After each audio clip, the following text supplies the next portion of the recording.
ناظرین اور حاضرین اور دنیا بھر کے معتکفین اور مریدین، اللہ تبارک و تعالیٰ کا احسان ہے کہ آج ہماری اعتکاف کا 5واں دن ہے۔ ابھی ہم عصر کی نماز سے فارغ ہوئے ہیں۔ اب عصر کے بعد انشاءاللہ کچھ اجتماعی اور کچھ انفرادی معمولات ہوں گے۔ جہاں تک اجتماعی معمولات کا تعلق ہے، سب سے پہلے انشاءاللہ تاریخ مشائخ چشت کی تعلیم ہوگی۔ مختصر تعلیم کے بعد نماز عصر کی دعا ہوگی۔ دعا کے بعد میری کتاب الدعا میں سے مناجات مقبول اور ذریعۃ الوصول کی منزل کی تلاوت کریں گے، اور اس کے بعد مناجات دعا بوسیلہ اولیاء جو حضرت حاجی امداد اللہ مہاجر مکی رحمۃ اللہ علیہ کی منظوم جو ابھی ایک نظم ہے، وہ انشاءاللہ آپ کے سامنے پیش کی جائے گی۔ اور اس کے بعد پھر ہمارے انفرادی اجتماعی معمول میں سے ذکر کشف ملائکہ ہوگا۔ تو انشاءاللہ ذکر کشف ملائکہ کے بعد انفرادی معمول ہمارا ہوگا کہ ہم مغرب تک دعاؤں میں مشغول رہیں گے۔ اللہ سے دعا ہے کہ اللہ تبارک و تعالی خوبی اور خوبصورتی کے ساتھ اس کو پائے تکمیل تک پہنچائے۔ تو جہاں تک پہلے اجتماعی معمول کا تعلق ہے، وہ ہے تاریخ مشائخ چشت کی تعلیم۔ تاریخ مشائخ چشت، جیسے میں نے عرض کیا تھا، یہ میرے دادا پیر برکت الاثر قطب العالم حضرت شیخ الحدیث مولانا محمد زکریا کاندھلوی مہاجر مدنی قدس سرور کی تعلیف ہے، اور نہایت نفیس تعلیف ہے، جس میں سلسلہ چشتیہ صابریہ کے تمام مشائخ سلسلہ کے مختصر حالات پیش کیے ہیں۔ تو اس میں سے آج ہم جو خواجہ عبدالواحد ابن زید ابو الفضل قدس سرور کے حالات جو ہے وہ ذکر کریں گے۔ تو حضرت شیخ لکھتے ہیں کہ آپ خواجہ حسن بصری رحمۃ اللہ علیہ کے اجل خلفاء میں سے ہیں۔ صائم الدہر قائم اللیل اکابر میں تھے۔ 3 روز بعد افطار فرماتے اور پھر بھی 3-4 لقموں سے زیادہ تناول نہ فرماتے، یعنی یہ عالم تھا، یعنی افطار روزہ رکھتے اور افطار بھی معمولی چند لقموں سے، اور زہد کا غلبہ اس قدر تھا کہ جو کچھ پاس ہوتا تھا سب خدا کے راستے میں خرچ کر دیتے تھے۔ دینار و درہم اگر کسی کے دینے کے واسطے بھی ہاتھ میں لیتے تھے تو ہاتھ دھویا کرتے تھے۔ اللہ اکبر، کیا زہد کا عالم ہے کہ دینار و درہم کی بو جو ہے وہ بھی ہاتھوں میں نہ رہے، چاہے کہ دینار و درہم رہ جائے تو گویا کہ ان کو بھی دھو لیا تاکہ ان کی بو بھی نہ رہے۔ اللہ اکبر۔ ماوا و ملجا فقہا امام اعظم امام ابو حنیفہ رحمہ اللہ تعالی کے شاگرد بھی ہیں۔ سبحان اللہ۔ بیعت سے قبل 40 سال تک مجاہدات میں مشغول رہے۔ علوم ظاہریہ میں بھی حضرت امام حسن رضی اللہ تعالیٰ عنہ کے شاگرد ہیں، اور حضرت علی کرم اللہ وجہہ سے بھی شرف تلمذ حاصل ہے، یعنی اتنی اونچی نسبت ہے۔ سلوک میں آپ کی ابتدا اس طرح پر ہوئی کہ آپ کے غلام تھا، جس سے اس معاہدے پر کہ رات کے وقت مجھے رخصت دے دی جائے، رات کے عوض 1 دینار دوں گا، یعنی غلام نے کہا کہ رات کو میں کام نہیں کروں گا، لہذا آقا سلامت اس کام نہ کرنے کی عوض 1 درہم کو دیا کروں گا۔ یہ غلام نے معاہدہ کیا، اپنے آپ کو رات کی حاضری سے مستثنی کر لیا تھا۔ کسی شخص نے آپ سے شکایت کی کہ وہ رات کو زرگری کا کام کرتا ہے، یعنی پیسے بنانے کا کام کرتا ہے، زرگری کا کام کرتا ہے۔ بعض لوگوں نے لکھا کہ شکایت اس امر کی تھی کہ رات کو مردوں کا کفن چراتا ہے، یہ جو رات کو غائب ہو جاتا ہے تو یہ چوری چکاری کرتا ہے، بلکہ مردوں کے کفن چراتا ہے۔ وہ زمانہ تو اتنی افلاس و غربت کا تھا کہ مردے کا کفن نکال کے لوگ جو وہ کہتے ہیں کہ اپنا گزارا کرتے تھے، بیچ دیتے تھے، کوئی 2-4 درہم مل جاتے تھے، تو کہ مردوں کو بھی چھوڑتے تھے، زندہ تو دور کی بات۔ آپ نے امتحان کے لیے ایک شب اس کا تعاقب کیا۔ وہ غلام تھوڑی دور جا کر ایک قبرستان میں پہنچا اور وہاں نماز میں مشغول ہو گیا۔ صبح تک نماز پڑھتا رہا، کمال ہے، اور صبح کے وقت دعا مانگی اور پھر یہ عرض کیا، اے میرے بڑے سردار، میرے چھوٹے سردار کی اجرت بھی دے دے۔ اللہ اکبر، بڑے سردار سے چھوٹے سردار کی اجرت مانگ رہا ہے۔ اے میرے بڑے سردار، میرے چھوٹے سردار کی اجرت بھی دے دے۔ اس پر 1 دینار اس کے ہاتھ میں آ گیا، یعنی دعا مانگ رہا، دینار ہاتھ میں گرا۔ وہ لے کر چلا آیا، مگر یہ وہیں چھپے رہے اور وضو کر کے اپنے خیال کی استغفار میں 2 رکعت صلاۃ التوبہ پڑھی، یعنی صلاۃ التوبہ پڑھی کہ میں دیکھو اس کے بارے میں ایسا سوچا، اور یہ تو اللہ کا ایسا بندہ ہے کہ اللہ کی عبادت میں لگا رہتا ہے قبرستان میں، اور واقعی قبرستان سے زیادہ اچھی اللہ کی عبادت کی جگہ ہے کیا کہ سامنے قبریں موجود ہیں اور انسان جو ہے اللہ کے سامنے عبادت کر رہا ہے، اور موت کا تصور، آخرت کا تصور بالکل زندہ اس کے سامنے کھڑا ہے۔ تو نماز کا عالم کیا ہوگا، توجہ اللہ اور گرہ زاری کی کیا کیفیت ہوگی۔ تو اس کے بعد دعا کر کہ اللہ آپ ہی اجرت دے دے، دینار ہاتھ میں گر رہا ہے۔ خیر حضرت نے جو توبہ کی اور نیت کر لی کہ اس کو آزاد کر دوں گا۔ صبح کو وہاں کے لوگوں سے تحقیق کیا تو معلوم ہوا کہ ان کا مکان 2 سال کے راستے پر ہے، 2 سال کے راستے پر ہے۔ متحیر ہوئے، یعنی دیکھو یہ سننے والی بات ہے کہ غلام قبرستان گیا، یہ بھی پیچھے چلے گئے، اس کے بعد جو ہے یہ غلام واپس آیا، یہ وہیں پہ انہوں نے 2 رکعت پڑھ کے توبہ کی۔ اس کے بعد جب انہوں نے اپنے گھر آنے لگے تو راستہ ہے ہی نہیں، کیونکہ وہ تو جس علاقے میں رہتے تھے وہ تو 2 سال کی مسافت پر اتنی دور راستہ ہے۔ اس کو کہتے ہیں طی الارض کا مقام۔ بعض اللہ کے نیک بندوں کو اللہ تبارک و تعالیٰ طی الارض کا مقام عطا کرتے ہیں، ان کے لیے زمین کو سمیٹ دیتے ہیں۔ زمین جب سمٹ جاتی ہے، آدمی جو اس جگہ پہنچ جاتا ہے، کام کر کے واپس آ جاتا ہے، اس کے بعد زمین کو بحال کر دیا جاتا ہے۔ جیسے ربڑ ہے، اب ربڑ اتنا سا ہو، اس کا کھینچ کے اتنا لمبا کر دیا۔ اب ایک چیز اگر وہاں پہ ہے تو وہ تو دور ہے، اور لیکن اس کو سکیڑ دیا تو چھوٹا سا ہو گیا، تو یہاں پہ تو قریب ہے۔ تو یہ طی الارض کا مقام، یہ احادیث طیبہ میں بھی نبی کریم صلی اللہ علیہ وسلم نے اس کی صراحت فرمائی کہ بعض اللہ کے نیک بندوں کو اللہ تبارک و تعالیٰ طی الارض کا مقام عطا کر دیتے ہیں، یعنی زمین ان کے لیے سمٹ جاتی ہے۔ تو وہ غلام بھی ایسا اللہ کا ولی تھا، اس کے لیے زمین سمٹ گئی تھی اور قبرستان بالکل پڑوس میں تھا، اور یہ حضرت بھی پیچھے چلے گئے، یہ جو آقا ان کے۔ تو خیر سخت متحیر ہوئے۔ ایک سوال سامنے آیا اور پوچھا کہ عبدالواحد کیسے بیٹھے ہو؟ آپ نے قصہ سنایا، اس نے کہا جاؤ مت، تمہارا مکان تیز گھوڑے کی چال سے 2 سال کے راستے پر ہے، کتنی دور۔ رات کو وہی غلام آوے گا، اس کے ساتھ جانا، اور واقعی وجود اس کے چارہ ہی نہ تھا کہ انتظار کریں، لہذا کہا اسی جگہ بیٹھے رہو، دوبارہ آئے گا، ظاہر ہے کہ زمین اس کے لیے سکڑے گی، وہ اسی قبرستان میں عبادت کرے گا، اب جب واپس جائے گا تو تم ساتھ چلے جانا۔ دوسری شب پھر وہ غلام آیا اور مختلف اقسام کے کھانے اپنے ہمراہ لایا، اور شیخ سے عرض کیا کہ کھا لیجیے، پھر ایسا کبھی نہ کیجیے۔ یعنی گویا کہ آقا کو کہا کہ کھانا میں آپ کے لائے ہوں، کیونکہ آپ تو یہاں محبوس ہو گئے قبرستان میں، لہذا لیکن آئندہ ایسا نہ کیجیے کہ آپ نے میرا پیچھا کیا، میرا تو اللہ سے گویا کہ ایک معاملہ ہے، جہاں چاہے جا کر خدا کی عبادت کروں۔ اللہ تبارک و تعالی زمین سمیٹ دی اور میں وہاں جا کے عبادت کر رہا تھا، تو گویا کہ یہ مقام، تو پھر ایسا نہ کیجیے گا۔ آپ نے کھانا نوش فرمایا اور وہ بدستور عبادت میں مشغول ہوا۔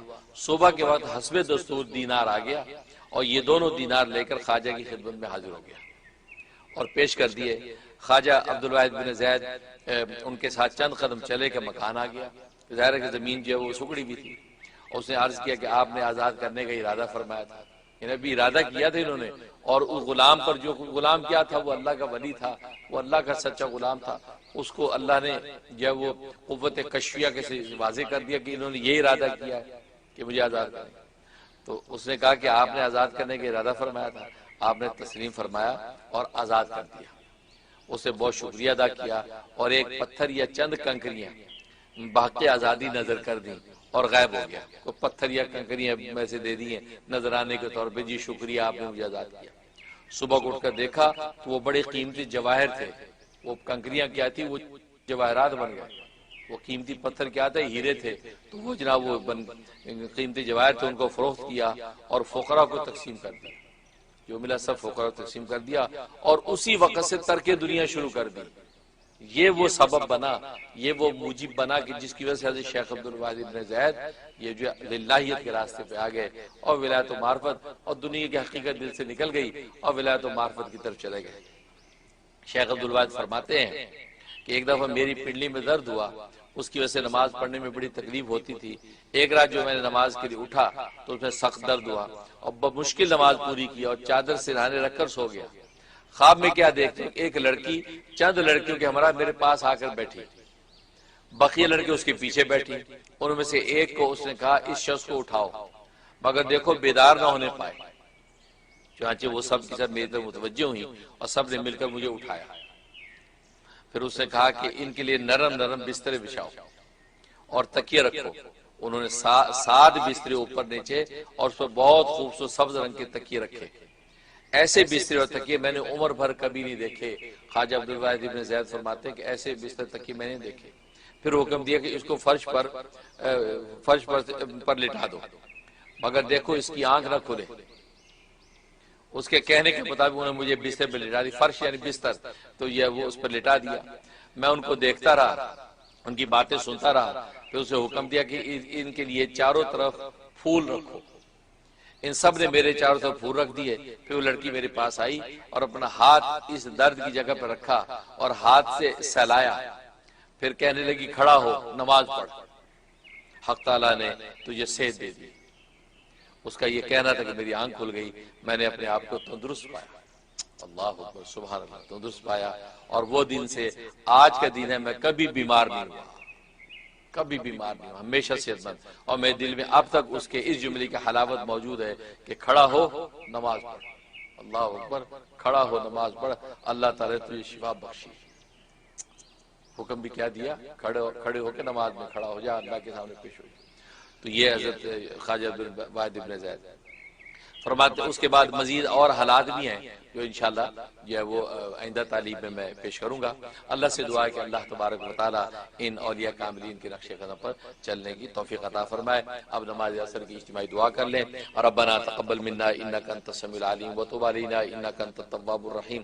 یا اللہ ہمارے گناہوں کو معاف فرما، یا اللہ ہماری خطاؤں سے درگزر فرما، یا اللہ بھی ہم نے عصر کی نماز پڑھی ہے، یا اللہ عصر کی نماز کے پورے انوارات ہمیں عطا فرما۔ یا اللہ یہ شہود ملائکہ کا وقت ہے، ملائکہ آتے ہیں، یا ڈیوٹیاں تبدیل ہوتی ہیں اس وقت میں، یا اللہ ملائکہ ہمارے پاس آئیں، ہم سے ملاقات کریں، مصافحہ کریں، اور ہمارے بارے میں تیرے سامنے اچھی گواہی دیں۔ یا اللہ ہمارے بارے میں اچھی گواہی دیں، یا اللہ ان کی گواہی کو ہمارے حق میں قبول و منظور فرما۔ یا اللہ اس نماز کی پوری برکات ہمیں عطا فرما۔ یا اللہ ہمارے اعتکاف کا 5واں دن ہے، یا اللہ ہمارے اعتکاف کے شب و روز کو قبول و منظور فرما، کمی بیشی کو معاف فرما۔ یا اللہ گھروں میں محبوس ہو گئے کورونا وائرس کے مرض کی وجہ سے، لہٰذا گھروں میں بیٹھ کے یا اللہ اس تربیتی اعتکاف کو جو ہم سر انجام دے رہے ہیں، اگرچہ مسنون اعتکاف تو مسجدوں میں ہوتا ہے مردوں کے لیے، لیکن ہم تو گھروں میں محبوس ہیں، ہم مسنون اعتکاف تو نہیں کر پا رہے، لیکن گھروں میں مرد بھی بیٹھ کے یا اللہ تربیت لے رہے ہیں، یا اللہ تجھے پانے کی کوشش کر رہے ہیں۔ ہاں خواتین جو گھروں میں بیٹھی ہیں ان کا گھر تو مسنون، ان کا اعتکاف تو گھر میں ہی مسنون ہوتا ہے، یا اللہ ان کے اعتکاف کو قبول منظور فرما۔ یا اللہ ہماری لت سے خطائیں معاف فرما۔ وصلی اللہ تعالی علی خیر خلقہ محمد و آلہ و اصحابہ اجمعین برحمتک۔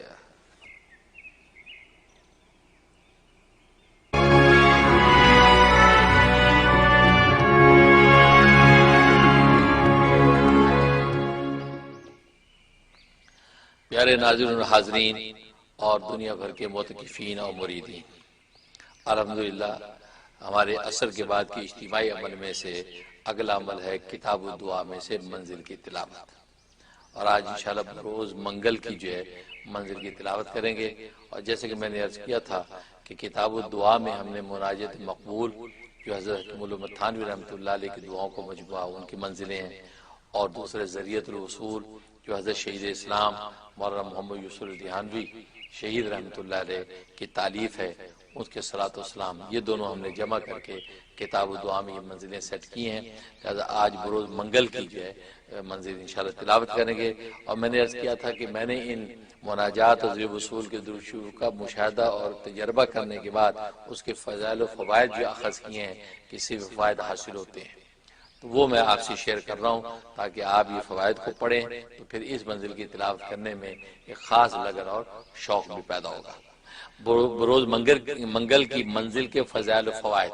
نمبر 1، حوض کوثر سے جی بھر کے پانی پینا نصیب ہو، یہ اس کی فضیلت یہ حاصل ہوتی ہے بروز منگل کی منزل تلاوت کرنے سے۔ نمبر 2، سب سے افضل ترین درود شریف نامہ اعمال میں لکھا جائے، نیز حضرت صلی اللہ علیہ وسلم کی زیارت نصیب ہو۔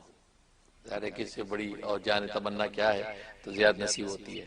نمبر 3، شادی اور کاروبار کی بندش دور ہو اور ہر سختی اور پریشانی سے نجات ملے۔ کہ یہ منگل کی منزل کی برکت ہے کہ شادی اور کاروبار کی کسی قسم کی بندش ہوگی اللہ تبارک و تعالیٰ وہ بھی ہٹا دیتے ہیں۔ نمبر 4، خوبصورت اور خوبصورت بیوی نصیب ہو، نیز عفت و پاک دامنی زندگی کا زیور بنے۔ اب خوبصورت بیوی کون نہیں چاہتا، تو مطلب دنیا میں اللہ تبارک و تعالیٰ اس طرح کی حور عطا فرمائے، اور آخر میں جنت کی حور، فرمائے کہ منگل کی منزل کی برکت۔ نمبر 5، بد نظری کے مرض سے نجات اور برے خیالات سے پاکی حاصل ہو۔ ظاہر کہ بہت بڑا وبال ہے بد نظری کے برے خیالات، اس سے نجات ملتی ہے اگر اس منزل کی تلاوت کی جائے۔ نمبر 6، برس کا مریض اور جلد کی بیماری میں مبتلا شخص صحتیاب ہو، برس کا مرض ہے، جلدی کوئی بھی مرض ہے تو اس سے شفا ہوتی ہے۔ نمبر 7، دل روشن اور سینہ کشادہ ہو، نیز مغفرت کی بشارت دنیا ہی میں ملے، دنیا میں بخشش کی بشارت آپ کو مل جائے گی اس منگل کی جو ہے منزل اس کی تلاوت کی برکات۔ نمبر 8، توحید خالص پر ایمان مضبوط ہو اور اللہ کی عظمت دل میں جگہ پکڑے، اور توحید تو ظاہر ہے کہ نجات کی بنیاد اسی پر ہے، اور توحید خالص آپ کو نصیب ہو تو سبحان اللہ۔ نمبر 9، جائز دلی تمنا بہت جلد پوری ہو، تو منگل کی جو ہے منزل تلاوت کرنے میں یہ بھی ایک فائدہ ہے کہ آپ کی جائز دلی مراد جلد پوری ہو جاتی ہے۔ نمبر 10، بڑے سے بڑا غم اور بے قرار کر دینے والا صدمہ جاتا رہے، کیسے بھی غم و صدمہ ہو، وہ غم و صدمہ اللہ تبارک و تعالی دل سے ہٹا دیتے ہیں۔ نمبر 11، مال و متاع پر تکبر سے حفاظت اور غربہ مساکین سے محبت نصیب ہو، یہ بہت بڑا بینیفٹ۔ نمبر 12، قبر کی سختی سے حفاظت اور منکر نکیر کے سوالات میں کامیابی ہو، تو گویا کہ یہ جو ہے شاندار جو ہے نفع جو ہے اس سے حاصل ہوتا ہے۔ اب اس کے بعد جو درود شریف ذریعہ اصول میں سے جو ہم نے چیزیں درود شریف لی ہیں وہ تلاوت ہوں گے، پھر آگے جو مناجات مقبول کی دعائیں۔ بسم اللہ الرحمن الرحیم۔ المنزل السادس یوم الثلاثاء، چھٹی منزل جو وہ بروز منگل۔ اللہم اجعل صلواتک و برکاتک علی محمد کما جعلت علی ابراہیم انک حمید مجید۔ السلام علیکہ ایھا النبی ورحمۃ اللہ وبرکاتہ ومغفرۃ اللہ ورضوانہ۔ اللہم اجعل محمد من اکرم عبادک علیک ومن ارفعہم عندک درجہ واعظمہم خطرہ وامکانہم عندک شفاعہ۔ اللہم اتبعہ من امتہ وذریتہ ما تقر به عینہ وجزی عنا ما خیر ما جزیت نبیا عن امتہ وجزی الانبیاء كلهم خیرا وسلام علی المرسلین والحمد للہ رب العالمین۔ اللہم صلی علی محمد وعلی آل محمد واصحابہ واولادہ واہل بیتہ وذریتہ ومحبہ واتباعہ واشیاعہ وعلینا معهم اجمعین یا ارحم الراحمین۔ اللہم صلی علی محمد وعلی آلہ واصحابہ واولادہ وازواجہ وذریاتہ واہل بیتہ واصحابہ وانصارہ واشیاعہ ومحبہ وامتہ وعلینا معهم اجمعین یا ارحم الراحمین یا ارحم الراحمین۔ اس کے بعد مناجات مقبول کی دعائیں۔ فرماتے قال اللہ عز و جل وقال ربکم ادعونی استجب لکم۔ اللہ تبارک و تعالیٰ کا ارشاد ہے کہ تمہارے رب نے کہا کہ تم مجھ سے دعا کرو میں قبول کروں گا۔ وقال علیہ السلام ان الدعاء مخ العبادہ، رسول اللہ صلی اللہ علیہ وسلم نے فرمایا دعا عبادت کا مغز ہے۔ بسم اللہ الرحمن الرحیم۔ اللہم لک صلاتی و نسکی و محیای و مماتی و الیک مآبی و لک ربی تراسی۔ اللہم انی اسألک من خیر ما تجیء بالریاح۔ اللہم اجعلنی اعظم شکرک و اکثر ذکرک و اتبع نصیحتک و احفظ وصیتک۔ اللہم ان قلوبنا و نواسینا و جوارحنا بیدک لم تملکنا منها شیئا و اذا فعلت ذلك فكن انت ولينا واهدنا الى سواء السبيل۔ اللهم اجعل حبك احب الاشياء الي واجعل خشيتك اخوف الاشياء عندي واقض عني حاجات الدنيا بشوقي الى لقائك واذا اقررت اعين اهل الدنيا من دنياهم فاقرر عيني من عبادتك۔ اللهم اني اسالك الصحة والعفة والامانة وحسن الخلق والرضا بالقدر۔ اللهم انی اسألک الصحة والعفة والامانة وحسن الخلق والرضا بالقدر۔ اللهم لك الحمد شکرا ولك المن فضلا۔ اللهم انی اسألک التوفیق لمحابك من الاعمال وصدق التوکل علیک وحسن الظن بک۔ اللهم افتح مسامع قلبي لذكرك وارزقني طاعتك وطاعة رسولك وعملا بكتابك۔ اللهم اجعلني أخشاك كأني أراك أبدا حتى ألقاك وأسعدني بتقواك ولا تشقني بمعصيتك۔ اللهم الطف بي في تيسير كل عسير فإن تيسير كل عسير عليك يسير وأسألك اليسر والمعافاة في الدنيا والآخرة۔ اللهم اعف عني فإنك عفو كريم۔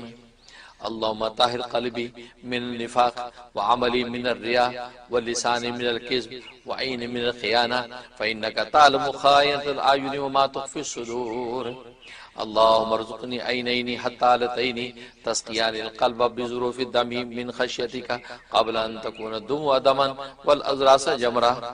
والأزراس جمرة اللهم عافني في قدرتك وادخلني في رحمتك واقضي أجلي في طاعتك واختم لي بخير عملي واجعل سبابه الجنة اللهم فارج الهم كاشف الغم مجيب دعوة المضطرين رحمن الدنيا ورحيمها أنت ترحمني فارحمني برحمة تغنيني بها عن رحمة عمن سواك اللهم إني أسألك من فجاءة الخير وأعوذ بك من فجاءة الشر اللهم أنت السلام ومنك السلام وإليك يعود السلام وأسألك يا ذا الجلال والإكرام أن تستجيب لنا دعوتنا وأن تعطينا رغبتنا وأن تغنينا عمن أغنيته من خلقك اللهم اغفر لي واغفر لي اللهم اغفر لي واغفر لي اللهم اغفر لي واغفر لي اللهم اغفر لي واغفر لي اللهم ارزقني بقضائك وبارك لي فيما قدر لي حتى لا أحب تعجيل ما أخرت ولا تأخير ما عجلت اللهم لا عيش إلا عيش الآخرة اللهم أحيني مسكينا وأمتني مسكينا واحشرني في زمرة المساكين اللهم اجعلني من الذين إذا أحسنوا استبشروا وإذا أساءوا استغفروا اللهم إني أسألك رحمة من عندك تهدي بها قلبي وتجمع بها أمري وتدم بها شعثي وتصلي بها ديني وتقضي بها ديني وتحفظ بها غائبي وترفع بها شاهدي وتبيض بها وجهي وتزكي بها عملي وتلهمني بها رشدي وترد بها ألفتي وتحسن بها من كل سوء اللهم آتني إيمانا لا يرتد ويقينا ليس بعده كفر ورحمة أنال بها شرف كرامتك في الدنيا والآخرة اللهم إني أسألك الفوز في القضاء ونزل الشهداء وعيش السعداء ومرافقة الأنبياء والنصر على الأعداء إنك سميع الدعاء اللهم ما قصر عنه رأيي وزوف عنه عملي ولم تبلغ منيتي ومسألتي من خير وعدته أحد من خلقك أو خير أنت معطيه أحد من عبادك فإني أرغب إليك فيه وأسألك برحمتك رب العالمين اللهم إني أنزل بك حاجتي وإن قصر رأيي وزوف عملي افتقرت إلى رحمتك فأسألك يا قاضي الأمور ويا شافي الصدور كما تجير بين البحور أن تجيرني من عذاب السعير ومن دعوة الصبور ومن فتنة القبور اللهم ذا الحبل الشديد الأمر الرشيد أسألك الأمن يوم الوعيد والجنة يوم الخلود مع المقربين والشهود الركع السجود الموفين بالعهود إنك رحيم ودود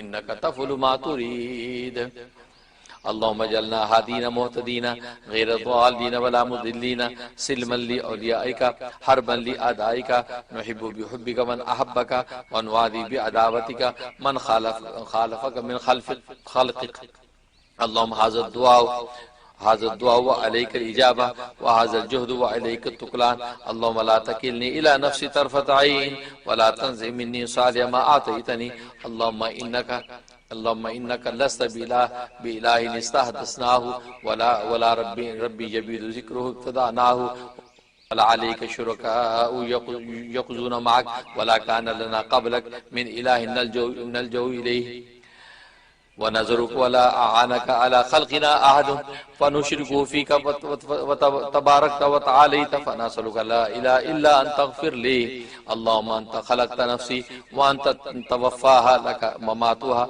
ومحياها إن أحييتها فاحفظها بما تحفظ به عبادك الصالحين وإن أماتها فاغفر لها وارحمها وإنما أتاها فاغفر الله وارحمها اللهم أعني بالعلم وزينني بالحلم وأكرمني بالتقوى وجملني بالعافية اللهم لا يدركني زمان ولا يدرك زمان ولا يطب فيه العليم ولا يستحيا فيه من الحليم قلوبهم قلوب العاجم وألسنتهم ألسنة العرب اللهم إني أتخذ عندك عهدا لن تخلفنيه فإنما أنا بشر فأيما مؤمن آذيته أو شتمته أو جلدته أو لعنته فاجعلها له صلاة وزكاة وقربة تقربه بها إليك صلاة وزكاة وقربة تقربه بها إليك اللهم إني أعوذ بك من البرس ومن الشقاق والنفاق وسوء الأخلاق ومن شر ما تعلم وأعوذ بالله من حال أهل النار ومن النار وما قرب إليه من قول أو عمل ومن شر ما أنت آخذ بناصيته أو أعوذ بك من شر ما في هذا اليوم وشر ما بعده ومن شر نفسي ومن شر الشيطان وشركه وأن نقترف على أنفسنا سوءا أو نجره إلى مسلم أو أكتسب خطيئة أو ذنبا لا تغفره من زيغ المقام يوم القيامة آمین. یہاں تک جو ہے مناجات کی دعائیں مکمل ہوئی. اب جو درود شریف اللہم لک الحمد کما انت اہلہ فصلی علی محمد کما انت اہلہ وفعل بنا ما انت اہلہ فانک اہل التقوی واہل المغفرہ صلی اللہ عز وجل علی نبینا محمد کلما ذکرہ ذاکرون وغفل عن ذکر الغافلون وصلی اللہ علیہ فی الاولین والآخرین افضل واکثر وازکى ما صلی علی احد من خلقه وزکانا بالصلاة علیہ افضل ما زکى احد من امته والصلاة والسلام علیہ ورحمۃ اللہ وبرکاتہ وجزاہ اللہ عز وجل عنا افضل ما جزا مرسلا امن ارسل الیہ. اللهم صل على انبيائك اللهم صل على انبيائك والمرسلين وملائكتك المقربين واهل طاعتك اجمعين ومن اهل السماوات والارضين انك على كل شيء قدير آمین یا رب العالمین. یہاں تک مناجات مقبول اور زید وصول سے مشترکہ جو منزل تھی منگل کی پوری ہوئی. اللہ تبارک و تعالی ہم سب کے حق میں اس کو قبول و منظور فرمائے. انشاءاللہ اب اس کے بعد جو ہے وہ مناجات و دعا بوسیلہ اولیاء، یہ حضرت حاجی امداد اللہ مہاجر مکی رحمۃ اللہ علیہ کی منظوم جو کلام ہے، یہ جو اولیاء اللہ کے وسیلے سے اللہ کی محبت مانگی جاتی ہے، وہ انشاءاللہ ہم پڑھیں گے. وہ اشعار آپ کو پیش کریں گے. آپ اس سے پہلے ایک مرتبہ سورۃ فاتحہ اور 3 دفعہ قل هو اللہ پڑھ لیجئے اور اس کا ثواب تمام اولیاء کاملین کو پہنچا دیجئے تاکہ ان کی روحانی توجہات نصیب ہو جائیں. اور پھر ہم آپ کے سامنے یہ کلام پیش کرتے ہیں. اللہ تبارک و تعالیٰ قبول فرمائے.